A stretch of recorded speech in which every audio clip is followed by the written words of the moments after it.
தொடரும் வாழ்ந்து பாரடி பெண்ணே பெண்ணே வாழ நினைத்தால் உன் பாதை தெரியும் பாதை அறிந்தால் உன் வாழ்க்கை தொடரும் வாழ்ந்து பாரடி பெண்ணே பெண்ணே பொங்கும் போது கரையை தாண்டி கடலின் அலைகள் சீறி பாயும் நேரம் வந்தால் நாமும் கூட அலையை போல மாற வேண்டும் அடங்கி இருக்கணும் பாசத்திற்காக நிமிர்ந்து நிற்போம் மானம் காக்க அடங்கி இருக்கணும் பாசத்திற்காக நிமிர்ந்து நிற்போம் மானம் காக்க வாழ நினைத்தால் உன் பாதை தெரியும் பாதை அறிந்தால் உன் வாழ்க்கை தொடரும் வாழ்ந்து பாரடி பெண்ணே பெண்ணே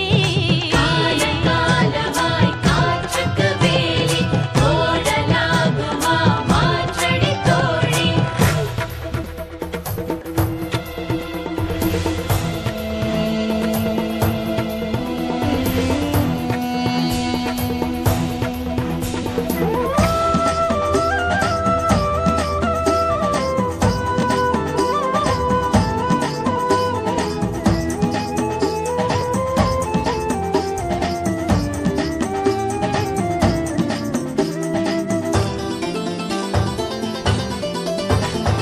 பெண்களின் இதயம் அன்பின் ஊற்று கண்களின் வழியே அன்பை காட்டு தோளின் மீது ஏறும் சுமைகள் யாவும் தாங்கும் பலம் வருமே ஒவ்வொரு உறவும் உன்னை ஏற்று உன் வழி நடந்திடும் பண்பை ஊட்டு வாழும் வாழ்க்கை வேதமாகும் வானம் பூமி வசப்படுமே உண்மையும் பெண்மையும் தோற்பதில்லை தோற்கும் போது அதை எதிர்த்திடு நீ உண்மையும் பெண்மையும் தோற்பதில்லை தோற்கும் போது அதை எதிர்த்திடு நீ பாவம் பார்த்தால் நியாயமில்லை பூவும் உள்ளாக மாற வேண்டும் அடங்கி இருக்கணும் பாசத்திற்காக நிமிர்ந்து நிற்போம் மானம் காக்க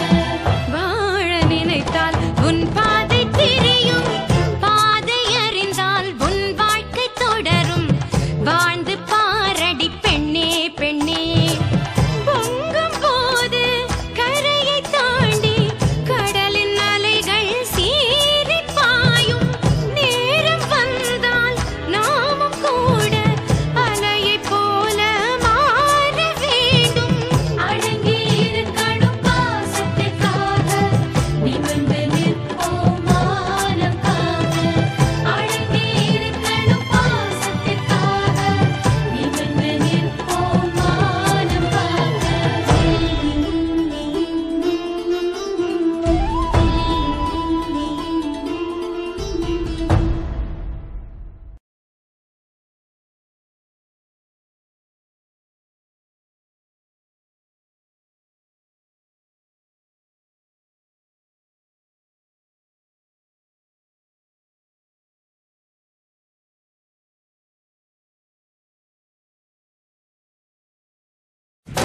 அவ்வளவு இருந்தது எனக்கு. ஆனா ச்சே, இப்படி பண்ணிட்டியே.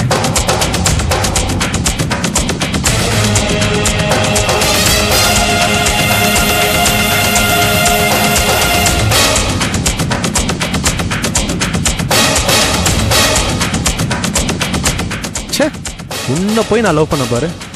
என் புத்தியை சிற்பால் அடிக்கணும். நீ என்னை ஏமாத்திரம் தெரியாம முட்டாள் மாதிரி நீ சொன்னதெல்லாம் செஞ்ச பாரு. அதுக்கு நீ கொடுக்குற பரிசா இது?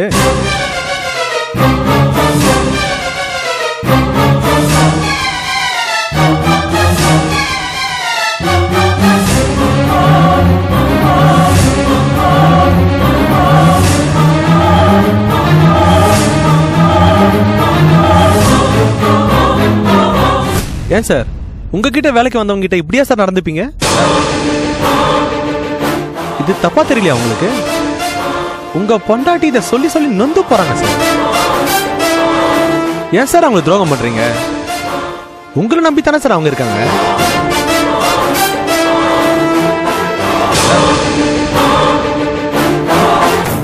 எல்லா மேட்டரையும் அவ சொல்லி கொடுத்துதான் அனுப்பியிருக்காளா? வச்சுக்கிறாங்கள, அவளை விடக்கூடாது. துரோகத்தை பத்தி இவன் பேசுறான். வீட்டுல பொண்டாட்டி இருக்கும்போது அவளை கொண்டுட்டு என்ன கல்யாணம் பண்ணிக்க பாக்குறான். அது தப்பு இல்லையா? சொல்லு சித்ரா, உங்களுக்குள்ள எத்தனை நாளா இது நடந்துட்டு இருக்கு? இவனுக்கு டவுட் வந்துதான் இங்க வந்திருக்கான்.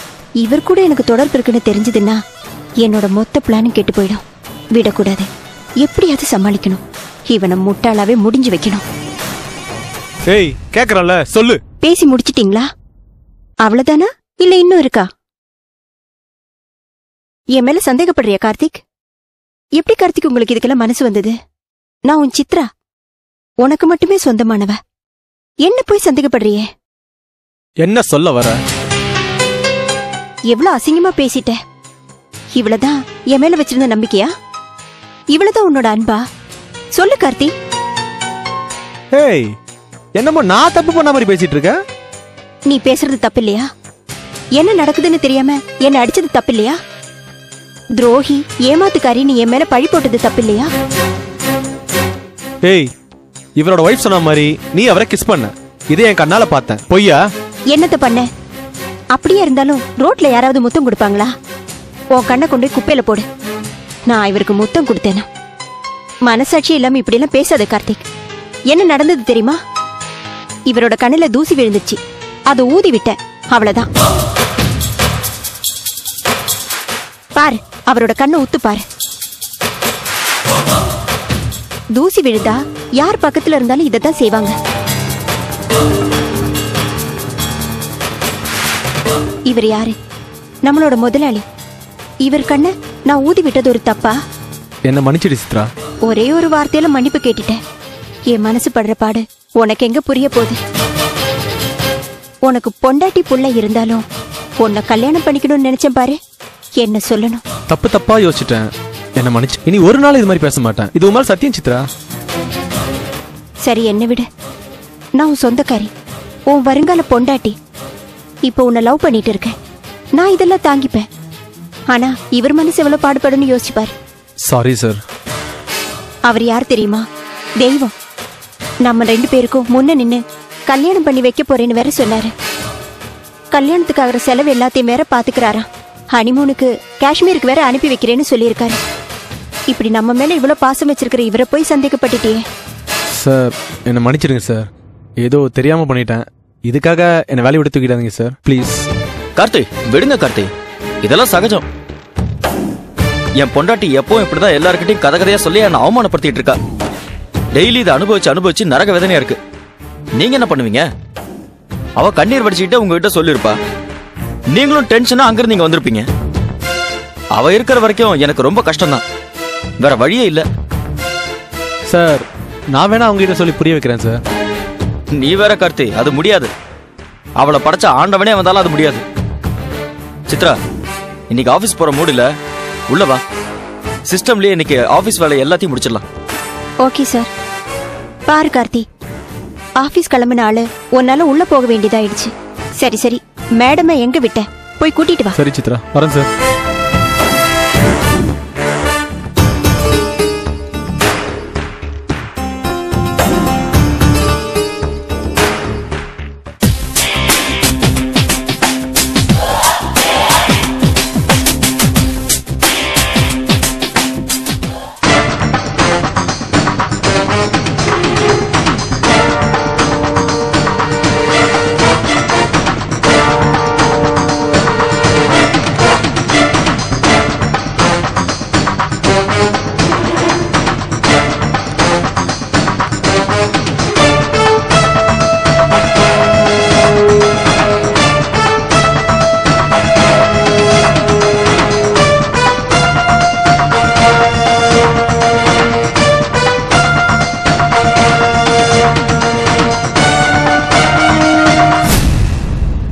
என்ன கார்த்தி, வீட்ல என்ன நடந்தது? என்ன நடந்தது? வீட்ல என்ன நடந்தது? 2 பேரும் வீட்ல ஓடி பிடிச்சு விளையாண்டுருப்பாங்களே, இல்ல கட்டி பிடிச்சு முத்தம் கொடுத்துட்டு இருப்பாங்களே. உங்களை பார்த்த உடனே வெக்கப்பட்டு தனித்தனியா ஓடி போய் நின்னு இருப்பாங்களே. கரெக்ட் தானே? என்ன கார்த்தி சிரிக்கிறீங்க? அவர் என்ன ஏமாத்திட்டு இன்னொருத்தி கூட கூத்தடிச்சிட்டு இருக்கான்னு சொல்லிட்டு இருக்க. நீங்க என்னமோ சிரிக்கிறீங்க? மேடம் சிரிக்காம என்ன மேடம் பண்றது? நீங்க ஒரு நல்ல மனநல டாக்டர் பார்க்கறது நல்லதுன்னு நினைக்கிறேன் மேடம்.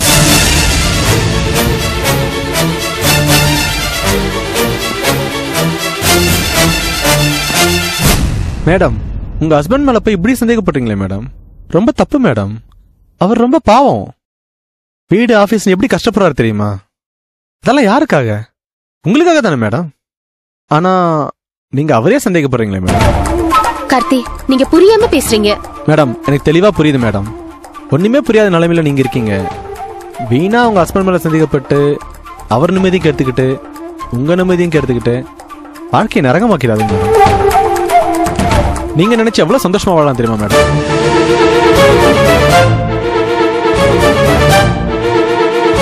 உங்ககிட்ட என்ன இல்ல, எல்லா வசதியும் இருக்கு மேடம். அப்படி இருக்கிறப்போ இந்த வாழ்க்கை அனுபவிக்கிறத விட்டுட்டு இப்படி தேவையில்லாம அவர் மேல சந்தேகப்படுறீங்களே மேடம். இனிமேலாவது இதெல்லாம் விட்டுடுங்க மேடம். அவர் ரொம்ப நல்லவரு. நீங்க போன உடனே உங்களை ஏமாத்த பிளான் பண்ணிருப்பாங்களே, பெரிய டிராமா எல்லாம் போட்டிருப்பாங்களே. நீங்களும் அதை நம்பி அவங்க 2 பேரும் உத்தமர்னு சர்டிபிகேட் கொடுக்குறீங்க. உங்களை நல்லா ஏமாத்தி அனுப்பிச்சிருக்காங்க. ஏன் மேடம் புரிஞ்சிக்காம அதே பேசுறீங்க? அந்த பொண்ணு அப்படிப்பட்ட பொண்ணா மேடம்? சித்ராவை பார்த்தா அப்படி துரோகம் பண்ற மாதிரியே தெரியுது. அவளை பார்த்தா எல்லா ஆம்பளையும் இப்படிதான் சொல்லுவான். அவ அப்படியே அப்பாவி மாதிரி முகத்தை வச்சுப்பா. ஆனா உள்ள என்ன நினைப்பான்னு யாருக்குமே தெரியாது. அவ எந்த அளவுக்கு டேஞ்சர்னு எனக்கு மட்டும்தான் தெரியும். மேடம் நீங்க எல்லாரையும் தப்பான கண்ணோட்டத்திலே பாக்குறீங்க. இது உங்களை ஒரு பெரிய பிரச்சனையில கொண்டு போய் விட்டுடும் மேடம். நீங்க இனிமே சித்ராவை பத்தி பேசதே விட்டுடுங்க. அது வீணான பிரச்சனைகளை தான் மேடம் உங்களுக்கு கொடுக்கும். என்ன கார்த்தி, நீங்களும் அவகிட்ட மயங்கிட்டீங்களா? ஐயோ மேடம், நான் அப்படி சொல்ல வரல மேடம். நான் உங்களை பத்தி தான் மேடம் பேசுறேன். சித்ராவை பத்தி பேசி பேசி உங்களுக்கு ஏதாவது என்ன நடக்கும்? அவ என்ன கொன்னுடுவாளா? மேடம் அந்த அர்த்தத்துல சொல்லல மேடம். உங்க நினைப்பு எல்லாமே சித்ரா மேலேயே இருக்கும். அதுவே கோபமா மாறும். அவளை அழிக்கணும்னு தோணும் உங்களுக்கு. இதெல்லாமே தேவையில்லாதானே மேடம்? ஒண்ணுமே இல்லாத பிரச்சனைய இருக்குன்னு நினைச்சா அதுவே உங்களுக்கு பெரிய பிரச்சனையாயிடும் மேடம். நீங்க முதல்ல இந்த சந்தேக புத்தியை விட்டுடுங்க. அப்பதான் லைஃப் ரொம்ப நல்லா இருக்கு மேடம். வாங்க மேடம் போலாம்.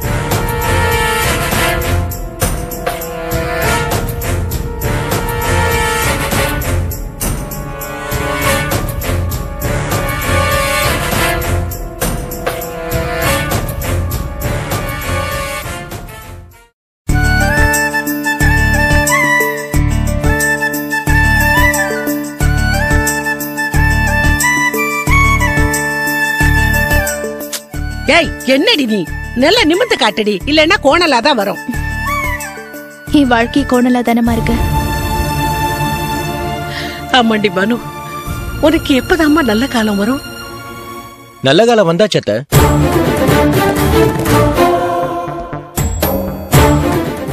நீங்க எங்க தம்பி? இங்க சும்மா உங்களையும் பானுவையும் பாத்துட்டு போலான்னு வந்தேன். இல்ல தம்பி, நீங்க அடிக்கடி இங்க வர்றது அவ்வளவு நல்லதில்ல. ஏன் இப்படி சொல்றீங்க? பின்ன என்ன தம்பி, உங்க குடும்பத்துக்கும் எங்க குடும்பத்துக்கும் ஏடி வச்சாலும் எட்டுமா? உங்க அம்மா கிட்ட குடுக்கற இந்த வரதட்சணைய குடுக்க முடியாத நிலைமையில நாங்க இருக்கோம். இப்படி இருக்கும்போது நீங்க இங்க வந்து போறதுல என்ன பிரயோஜனம்? என் பொண்ணுக்கு கெட்ட பேரு தான் மிஞ்சும். தயவு பண்ணி இனிமே இங்க வர்றதை நிறுத்திக்கங்க. அதுக்கு அவசியமே இல்ல. வரதட்சணை பணத்தை பத்தி நீங்க கவலைப்படவே வேண்டாம். அதுக்கான பலன் கிடைச்சிருச்சு. என்ன தம்பி சொல்றீங்க? ஆமாத்த, வரதட்சணை பணம் 2 லட்சத்தை நானே கொடுத்துடலான்னு வந்திருக்கேன். இதை நீங்க எங்க அம்மா கிட்ட கொடுத்துருங்க. அப்புறம் என்ன, எங்க கல்யாணம் ஜாம் ஜாம் நடக்கும். என்னது, வரதட்சணை பணத்தை நீங்க தர்றீங்களா? ஆமாத்த, இத பத்தி நான் பானு கிட்ட சொன்னனே, உங்ககிட்ட சொல்லலையா? என்னடி சொல்றாரு இவரு? ஆமாமா, இத பத்தி நான் மார்க்கெட் போயிருந்த போது என்கிட்ட சொன்னாரு. எனக்கு இதுல உடன்பாடு இல்ல, அதனாலதான் நான் உன்கிட்ட சொல்லல. ஆமாம் தம்பி, எனக்கும் இதுல சம்மதம் இல்ல. உங்க வீட்டு பணத்தையே உங்க அம்மா கிட்ட திருப்பி கொடுத்து திருட்டுத்தனமா இந்த கல்யாணத்தை பண்றது கொஞ்சம் கூட சரியில்லை. அத்த, இதுல எதுவும் தப்பு இல்ல அத்த. பானு எனக்கு ரொம்ப பிடிச்சிருக்கு. பானுக்கும் என்ன ரொம்ப பிடிச்சிருக்கு.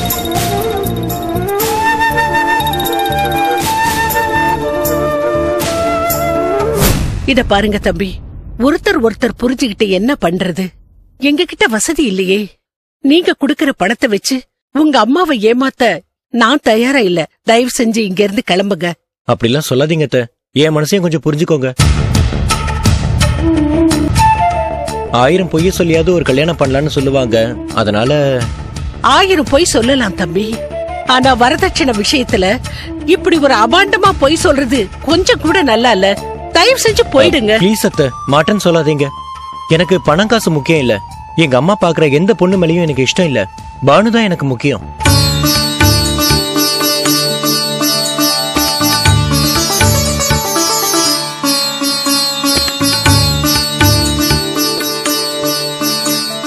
நான் யாருக்காக காசு கொடுக்கறேன்? பானு எனக்கு வேணும்ன்ற சுயநலத்துல தான் கொடுக்கறேன். இதுல என்னத்த தப்பு இருக்கு?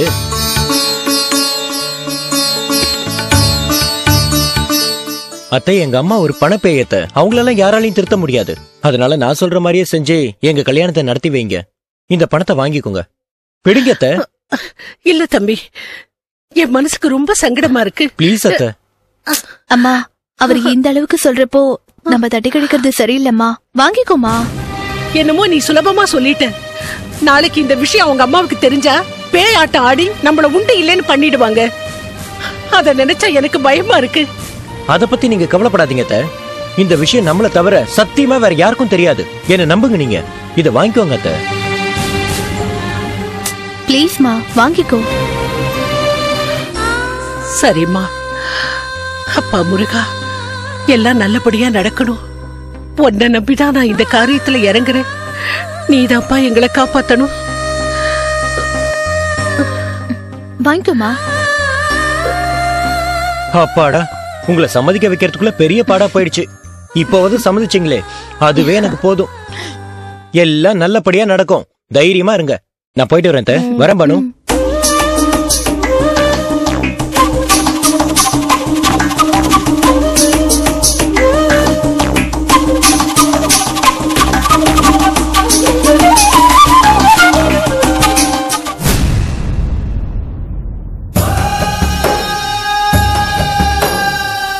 என்ன சித்ரா, ஏதோ பேசணும்னு வர சொல்லிட்டு அமைதியா இருக்க? எப்படி ஆரம்பிக்கிறதுன்னு தெரியல கார்த்தி. எதை பத்தி பேச போற? நம்ம கல்யாணத்தை பத்தி தானே? அத பத்தியும் தான். கார்த்தி, நாம எவ்வளவு நாளுதான் இந்த மாதிரி சாதாரண மிடில் கிளாஸ் வாழ்க்கையே வாழ போறோம்? சித்ரா, நமக்கு என்னமா குறைச்சல? நீ கை நிறைய சம்பாதிக்கிற. உங்க அப்பாவோட சொத்து எல்லாமே உனக்கு மட்டும்தான். அப்புறம் என்ன கவலை? நம்ம கல்யாணம் பண்ணிக்கிட்டு ஜாலியா வாழ போறோம். இதுல உனக்கு என்ன டவுட்? கார்த்தி, எங்க அப்பாவை பத்தி உனக்கு தெரியாது. அவருக்கு இந்த கல்யாணத்துல இஷ்டமே இல்ல. சித்ரா, என்ன இப்படி திடீர்னு சொல்லிட்ட? அப்போ நம்ம கல்யாணம் நடக்காதா? நான் கண்ட கனவுலாம் அவ்வளவுதானா? அவசரப்படாத. என்ன நடந்தாலும் நம்ம கல்யாணம் நடக்கும். ஆனா அதுக்கப்புறமும் இதே மாதிரி நான் எவனோ ஒரு முதலாளி கிட்ட செக்ரட்டரி வேலை தான் செய்யணுமா? நீயும் இப்படி டிரைவர் வேலை தான் செய்யணுமா? வேற என்ன பண்றது? எனக்கு இப்படி சம்பளத்துக்கு வேலை செஞ்சு 1ஆம் தேதியான சம்பளத்துக்காக ஆபீஸ் வாசல்ல நிக்கிற லைஃபே வேணாம் கார்த்தி. ஏய், நாம லட்சாதிபதியா இல்ல கோடீஸ்வரனா? வேலைக்கு போலனா எப்படி? எனக்கு பிடிக்கல கார்த்தி. சொந்தமா பிசினஸ் பண்ணணும். நமக்குன்னு பெரிய வீடு, காரு, ஆபீஸ் இதெல்லாம் வேணும். இதெல்லாம் நடக்க வாய்ப்பே இல்ல சித்ரா. நடந்தாகணும். அப்படி ஒரு வாழ்க்கை தான் எனக்கு வேணும். சித்ரா, நீ பேசுறத பார்த்தா எனக்கு ரொம்ப பயமா இருக்கு சித்ரா. கடைசியில என்னையே விட்டுட்டு வேற யாராவது பணக்காரனை பார்த்து கல்யாணம் பண்ணிப்பியோன்னு எனக்கு டவுட்டா இருக்கு. ச்சே, அப்படியெல்லாம் பேசாத. உன்னை விட்டு நான் எங்கேயும் போக மாட்டேன். ஆனா நீ சொல்றத பார்த்தா கார்த்தி, நாம நல்ல வாழ்க்கை வாழறதும் சும்மா மிடில் கிளாஸ் வாழ்க்கை வாழறதும் உன் கையில தான் இருக்கு. ஏய், ஏன் இப்படி எல்லாம் பேசுற சித்ரா? என்னால முடிஞ்சா உன்னை ராணி மாதிரி வச்சுக்குவேன். உனக்கு இது தெரியாதா? அப்ப நான் சொல்றது செய்வியா? செய்றேன். ஆனா அது மூலமா நீ ஆசைப்படுற வாழ்க்கை உனக்கு கிடைக்குமா? கண்டிப்பா.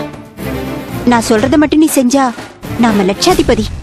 எந்த கவலையும் இல்லாம நாம ராஜ வாழ்க்கை வாழலாம். அப்புறம் என்ன சித்ரா, சொல்லு, நான் செய்றேன். ஒரே ஒரு கொலை மட்டும் செய்யணும்.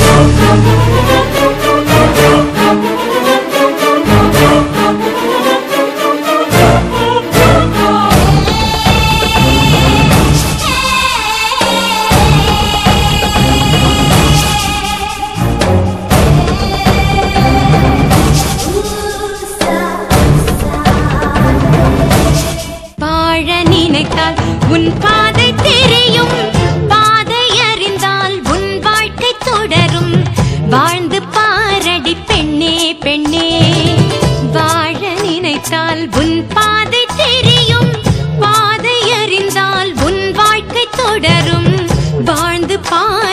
பெண்ணே பெண்ணே